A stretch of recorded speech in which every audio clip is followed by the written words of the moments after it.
చంద్రబాబు నాయుడు గారి టెన్యూర్లో 2019లో కొన్ని categorical instructions ఇచ్చారు. అంటే ఏంటంటే per day 4 lakh to 6 lakh litres of milk procure చేయగల డైరీనే మనం తీసుకోవాలి. గొప్ప పాయింట్.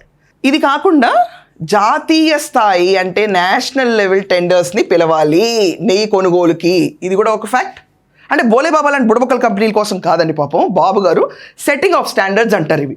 టీటీడీకి ఉన్న ప్రతిష్ట కోసం అప్పుడు టీటీడీ బోర్డు ఇలాంటి స్టాండర్డ్స్ని సెట్ చేసింది under the guidance of Nara Chandrababu Naidu's government then in 2019. Okay, ఇదంతా కాకుండా వాళ్ళకి యాన్యువల్ టర్న్ ఓవర్ ఎంత లేదనుకున్నా 250 కోట్లు ఉండాలి. All these points are clear. ఇవి ఇలాంటి కంపెనీల దగ్గర నుంచి నెయ్యి కొనుగోలు చెయ్యాలి.